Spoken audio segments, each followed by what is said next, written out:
The most active person in the spreading of the black Muslim movement is Elijah Muhammad's second-in-command, who calls himself Malcolm X. In 1963, NBC brought Malcolm X in for a live interview with 4 of its newsmen, and he didn't back down from any of their questions. And Malcolm X is our guest today on City Desk. And Mr. X, may I begin by asking you, if you will please, outline for us the platform and policies of the Muslim organization. He explained that the Nation of Islam stood for freedom, justice, and equality for black Americans. But he rejected integration, saying those goals should be achieved through religion rather than by simply joining American society. Well, the platform that the Honorable Elijah Muhammad, our religious leader, stands upon is the platform of complete freedom, justice, and equality for the 20 million black people, or so-called Negroes here in America. And he teaches us that because of the seriousness of the condition that our people now find themselves in, that it's absolutely impossible to solve our problems with means other than religion. And he teaches us that the religion of Islam is the only religion that will instill within our people the incentive to stand on our own feet, and instead of trying to force ourselves upon whites or force ourselves into the white society or blame the white man for our predicament and constantly beg him for what he has, he says that the only way that we can solve our problem is to unite together among ourselves, among our own kind, clean ourselves up, rid ourselves of the evils that we've become addicted to here in this society, and try and solve our problem ourselves. The interview quickly became tense. The reporters accused the Nation of Islam of promoting hatred. However, Malcolm X pushed back, saying their message was against evil and poverty, not against people. He further explained why he rejected the word Negro, arguing that it was a label created during slavery and didn't represent a real ethnic identity. When asked about his last name, he explained that his original family name had been lost because his ancestors had been enslaved, so X represented the name that had been taken from his family. Malcolm X also corrected the interviewers when they called him the son of Allah, explaining that his title was messenger. And I referred to the popular belief that the Muslims preach a hatred for the white race. You do not subscribe to this, then? No, I've never heard the Honorable Elijah Muhammad teach or preach hatred for anyone. He preaches hatred against evil, against drunkenness, against dope addiction, against poverty, and against having to beg for the things that a man is supposed to have. But I've never heard him teach us or any of his followers hatred toward any human being. Do you think that some of his followers possibly then have misinterpreted the word that they've heard and follow a practice of hatred for the white race? I don't think that any Muslim practices hatred toward anyone. We have businesses around the country that are patronized by whites, and we have many businesses here in Chicago, and our customers are white as well as our own kind. And a white person can go into any of these places of business, and he'll have to admit that he is treated with more respect, and he finds more dignity there than he will find among the so-called Negroes who profess to be teaching love for everyone. Twice you've referred to the Negroes, the so-called Negroes. You find some fault with this description, yes. I gather. Mr. Muhammad teaches us that Negro is a term that was applied to us during slavery by the slave master. And right today, it's a term that is used only to point out the descendant of slaves. It's never used for black people, period. Africans can come to this country. They aren't called Negroes. And if they are called Negroes, they resent it. So if Negro meant black, as we've been taught, it would be a term that would be applicable to or pliable to everyone. But he says that it is something that means a slave, or something who is, it means something that has been left out of society, politically, economically, educationally, and otherwise. You don't think of it as an anthropological term? Definitely. It's not an anthropological term, it's a slave term. And it was a term that was invented in America and was used by the slave makers, slave traders, and slave masters, and attached to the property or the chattel or merchandise that our people represented in that particular day. Mr. O'Connor. What is your real name? Malcolm X. Is that your legal name? As far as I'm concerned, it's my legal name. Have you been to court to establish that I didn't have to go to court to be called Murphy or Jones or Smith. excuse me for answering you this way. That's If all right. a Chinese person were to say his name was Patrick Murphy, you would look at him like he's insane, because Murphy is an Irish name, a European name, or the name that has a Caucasian or white background. And a yellow person, Chinese is a yellow man, and he has nothing to do or no connection whatsoever with the name Murphy. And if it doesn't look proper for a person who is yellow or Chinese to be walking around named Murphy or Jones or Johnson or Bunch or Powell, I think it would be just as improper for a black person. Let me ask you about the status of Elijah Muhammad. First of all, is he ill? I spoke to him today. He is in better health than he has been. He's suffering from asthmatic bronchitis. Is that why he didn't attend your rally on last Tuesday? The only reason that he didn't attend was his ill condition, and the weather here, especially on that particular day, was of such nature that it would have been almost insane for him to come. Well, now, did you hold that meeting last Tuesday because it coincided with the general election, the primary election? I think if you study the history of Mr. Muhammad's work and religious work in this country, we've had our convention on February the 26th every year for, I think, the past 33 years. Well, now, while you don't care to discuss your former name or the name that the slave master gave to your antecedents, it is a matter of record that Muhammad's last name was Poole, Elijah Poole. No, that's the name that his slave master gave to his grandfather or great-grandfather, but that's not his name. Well, his mother and father thought when they called him Elijah Poole that was his name. They didn't know any better. Well, if they didn't know any better or not, they thought that was his name. Yes, sir, but sir... But what I'm trying to find out is when did he cease to be Elijah Poole and get to be Elijah Muhammad? In 1931, I think it was, in Detroit, he was taught the true history of our people and made aware at that time that he was wearing an English name, and by not being an Englishman, he looked out of place. And his teacher gave him the name that he's wearing today, Muhammad, Elijah Muhammad. All right, now when did he become what he purports to be in your literature, the son of Allah?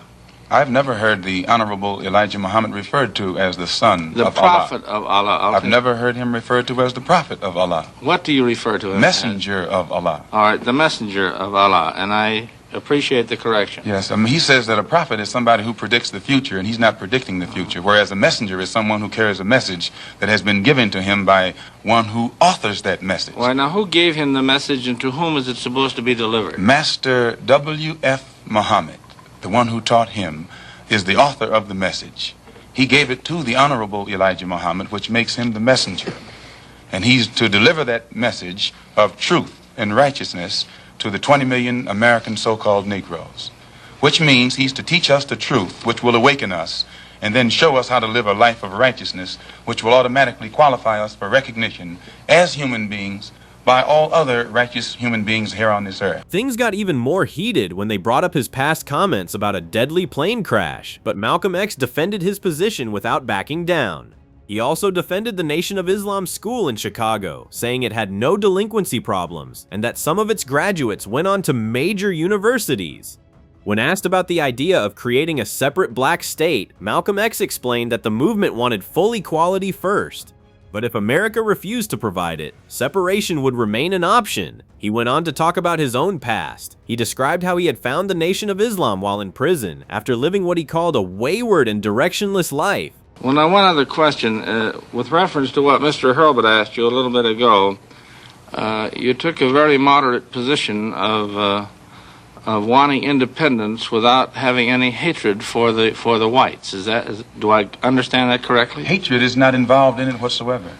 Well, I recall in a recent plane crash, 2 or 3 years ago, or less than that, a charter flight on Air France in which a group of people from Atlanta, Georgia, were, as they say in the business, as they took off from Orly Field. And you were quoted at that time as expressing great gratification that this tragedy had occurred.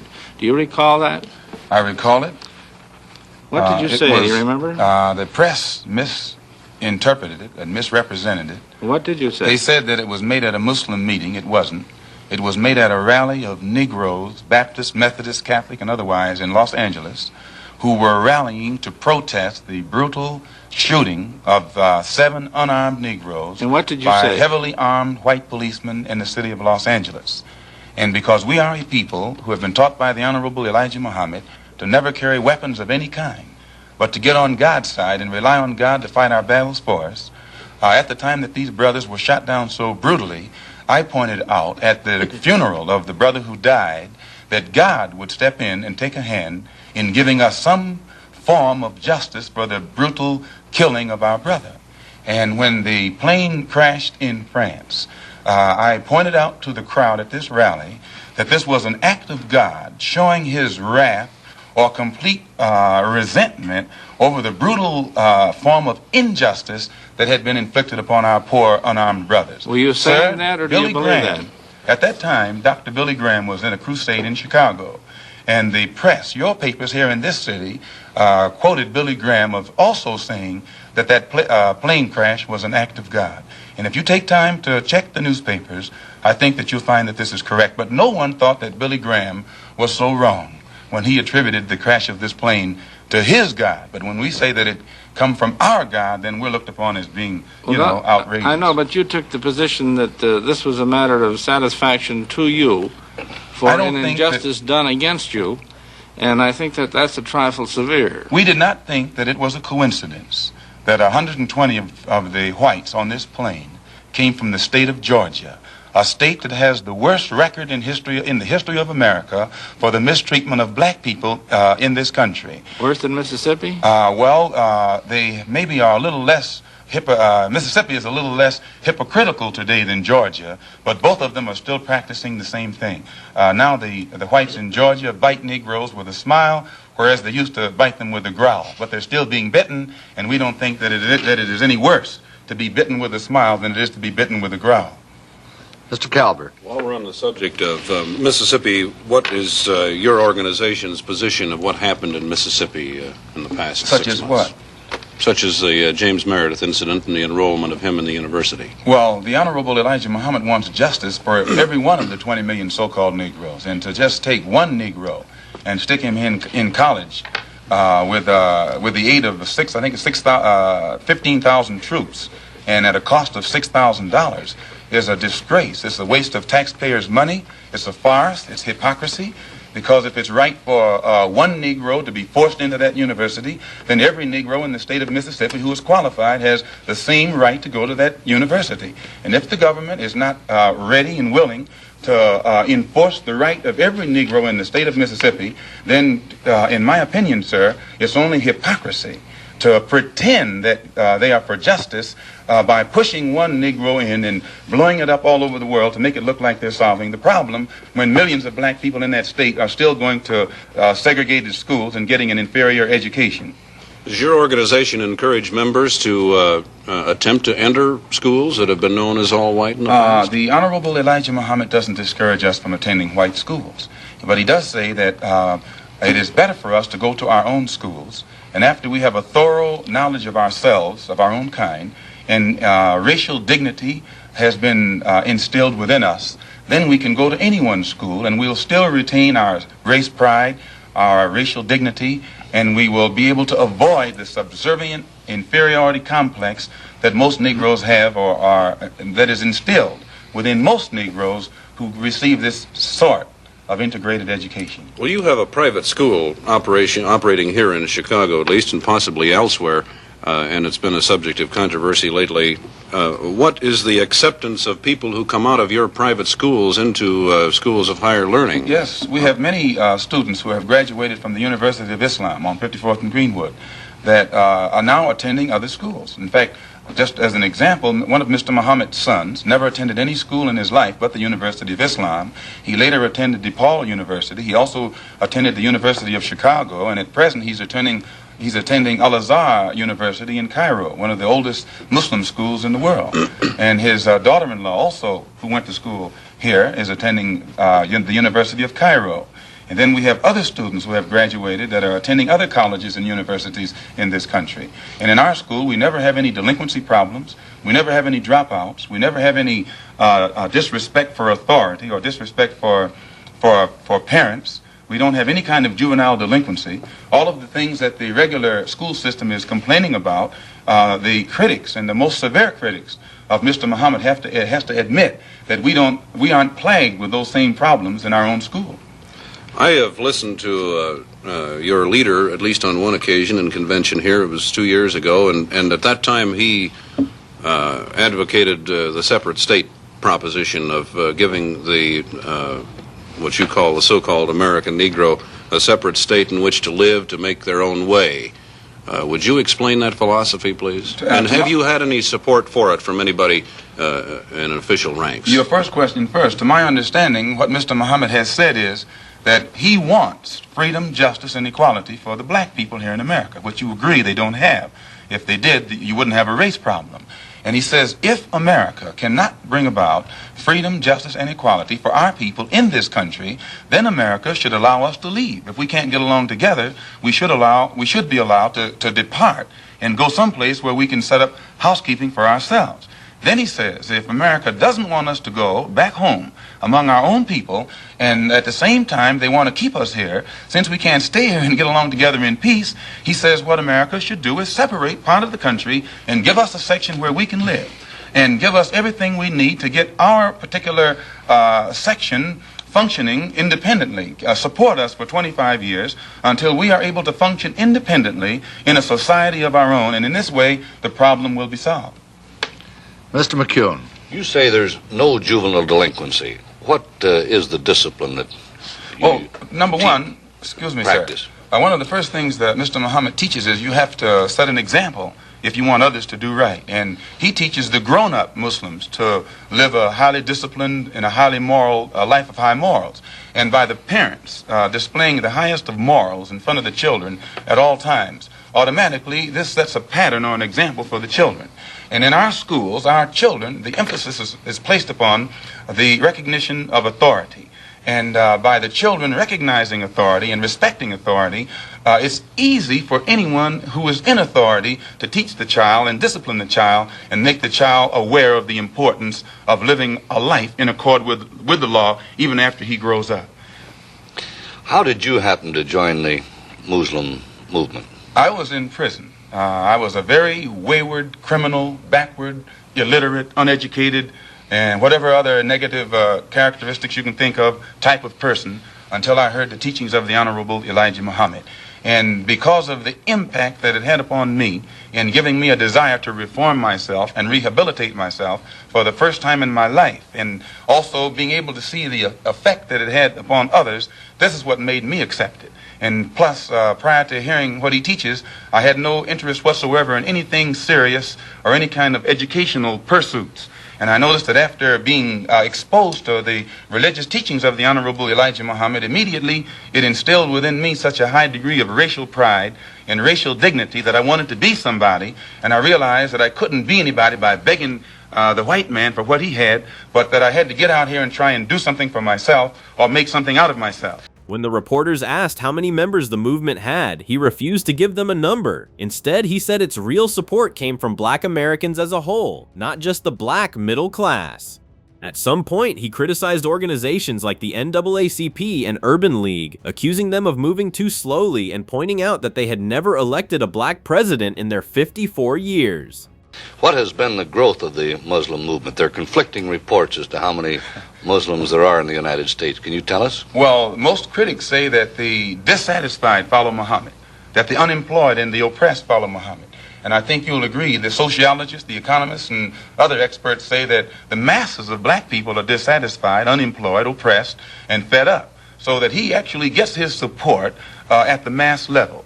But now you have other Negroes at the class level who pretend not to go for him, because usually their job has been given to them by the white man. They have positions to which they have been appointed, and they think that the only way that they can protect their job is by pretending in front of the white man that they don't go for Mr. Muhammad either. But you find that he gets how many Muslims do you say there are in numbers? I couldn't say. I've never heard him say, and he's the only one who would know. 500,000? I couldn't say. I think that anyone who does say is not in a position to know, and anyone who knows wouldn't say. What do you think that the Urban League and the NAACP have accomplished for your people? What's your attitude toward in their them? own way, they have been doing their best to bring about freedom, justice, and equality and human dignity for the black people in this country. But today you have such an intense degree of dissatisfaction and impatience existing among our people at the mass level that it is almost impossible to come to them with a program that's going to take another 100 years to solve their problem, and they still be satisfied to wait. So that they have, the Urban League and the NAACP has done a good job within their understanding. But today it takes more immediate solutions. And the solution that the Honorable Elijah Muhammad has is immediate. It's more practical. You think they're not moving fast enough? Well, they're moving as fast as they can. But that's not fast enough for the masses of black people. If a person is sitting on a warm stove and you get ready to let him up, no matter how slow you are, he has patience because it's only warm. But the masses of black people who are sitting on a hot stove, they're impatient. And no matter how fast you say progress is being made toward letting them up, that progress is not fast enough for them. Well, the NAACP and the Urban League have both been critical of the Muslims. The NAACP and Urban League have been maneuvered into criticizing us against their own will. Usually the divide and conquer tactics have always been used by the oppressor to keep the oppressed oppressed. And the NAACP has been used against the Muslims. Efforts have been made to use us against them, but the Honorable Elijah Muhammad said he'll work with the NAACP, the Urban League, and any other Negro organization that wants to uplift the black man as long as it doesn't conflict with our religious principles. Well, I remember once when Elijah was quoted as having said that the Urban League and the NAACP sold out to the white man. Has he ever made that statement to my knowledge, I don't think that he has said that they sold out to the white man. I've heard him say that. Is that his feeling? The NAACP has been in existence for 54 years. And they elect a new national president every year, and they have never elected a black man to sit in that capacity. Arthur Spingarn has been president of the NAACP for 24 years. And so in this sense, it means that either they're practicing the same discrimination that they accuse the white man of practicing, they're practicing it themselves, or else they're not qualifying other Negroes in that organization for positions of leadership. This is our only criticism. The reporters continued with the intensity of their questions. They asked him directly how he felt about white people. They also brought up his family's history with the Ku Klux Klan, including his father's murder, suggesting that this made Malcolm X incapable of being objective. And once again, Malcolm X didn't hesitate with his answer. You personally feel that they have sold out to the white man? You personally feel that those organizations have sold out to the white man? I don't think that they would knowingly allow themselves to be used or misused against their own people. So if they are failing to do the job that our people expect of them, probably it's just through lack of understanding. But today their understanding is increasing, and you'll find that they're developing a better ability to work with all different factions for the betterment of our people. Malcolm, how do you yourself feel about the white man? I believe that the white man has done a great injustice to the black man in this country by having kidnapped our people and brought us here and down to the level that we're on today. And today, instead of approaching the factors that their original mistake has created, instead of approaching these factors objectively and realistically, the greatest sin that they're doing now is trying to pretend that they never committed a crime, that they never did any wrong. And when the Honorable Elijah Muhammad points out the injustices that our people are suffering, they make that sin worse by accusing him of teaching hate, or by accusing him of black supremacy, or by accusing him of advocating violence, simply because he is pointing out the real factors in the problem. We have a little time left. You don't have to hurry so much, Malcolm. You were born in Omaha, is that right? Yes, sir. And your family left Omaha when you were, what, 1 year old? I imagine about a year old. And why did they leave Omaha? Well, to my understanding, the Ku Klux Klan burned down one of their homes in Omaha. This made your family feel very unhappy, I'm sure. Well, insecure, if not unhappy. So you must have a somewhat prejudiced point of view, a personally prejudiced point of view. In other words, you cannot look at this in a broad academic sort of way, really. I think that's incorrect, because despite the fact that that happened in Omaha, and then when we moved to Lansing, Michigan, our home was burned down again. In fact, my father was killed by the Ku Klux Klan. And despite all of that, no one was more thoroughly integrated with whites than I. No one has lived more so in the society of whites than I. And it was only until I became a Muslim that I ceased living in the society You of say you whites. are thoroughly integrated with the whites, Malcolm. Do you have white people in your family background? Definitely, most Negroes in this country have whites in their family background And because how are you going to differentiate between the white blood that's in you and the Negro blood that's in you? And you don't mind my using the No, term Negro because well, you use this yourself. I use it interchangeably. I know you do. Why do you do that? Well, I use it if it fits the purpose to use it, but I use it against my will. Do you? But you I use it against my... You used it voluntarily in describing the incident in Los Angeles. Still, I use it against my will. I guess the teachings weren't thoroughly inculcated. No, but when I say to you that the cops in Los Angeles shot down 7 unarmed Negroes, every Negro in the audience knows what I'm talking about. But when I say that they shot 7 Muslims, then a lot of the Negroes don't I realize that suppose you're you still said talking 7 about colored Negroes. people because you say you used the term colored people. You said... I don't you think shot I used the 7 word colored on this program. Yes, you did. You did when we started. Not colored. I think so. Black people. I'm sorry. You did Black. say black. Well, we can use black, and that fits everybody. Okay. But, sir, the black... Now, let me get back to another point that you made. You said that you go back home. Now, what do you mean by back home? I've only heard the Honorable Elijah Muhammad say, back among our own people. From You whence said back home. You don't mind my saying Right, that. back home. But by that he Do means... you mean back into the roots of Islam, or do you mean back to Africa? back home. And by Africa. back home he means back into our original civilization. And if you study history, the Islamic culture existed in West Africa, But your Central family Africa. didn't come from an Islamic background originally, did it? I mean, you came from the proud tribes of Africa, which is I think certainly you'll have a find, pride- sir, that one of proud the background. that Islam, the Islamic culture, I agree, there is existed a lot of- widely in Africa, Central Africa, I agree, West Africa. I agree. I've met many people in there. Mr. O'Connor. With regard to that tragedy out there in Los Angeles, I myself refer to it when it happened as the tragic police action, so I am not totally biased. Thank you, sir. Coming from Muhammad Speaks, which is the publication of your cult or your religion, Elijah Muhammad referred to the policemen out there, the white policemen, as devils. He said, "There is no justice here for us black people. There is no future for us nor our children in civilized America." Doesn't that imply that you're going to get out, or that's his wish that you get out? If he referred to those policemen out there as devils, who were heavily armed and knew that the Negroes whom they were shooting down in cold blood were not heavily armed, I don't think that those policemen themselves would deny that they're devils. Nor would any Negro who witnessed such a deed deny that they are devils. Well, about the other part of it, there's no justice here for us black people. There is no future for us nor our children in civilized America. And I didn't make that up. He said it in his own And he's correct publication. in what he says, sir. Well, what does it mean? Does it mean you're going to get out, or It what? means the same thing that Attorney General Robert Kennedy means when he says that the number one domestic problem in America is the race problem. That it is almost impossible to solve it. It's almost impossible to give justice to Negroes. One brief thing further. I read also in Muhammad Speaks a quotation that Elijah Muhammad is the only person on earth who was on personal speaking terms with God. Do you believe that? Definitely. You do. We're Definitely. going to have to leave it at that. And Malcolm, I'm sure he's done a good job in rehabilitating you. It was a pleasure to have you on City Desk. I'm in Chicago for the next 3 weeks at the local mosque at 54th and Greenwood for a special lecture series.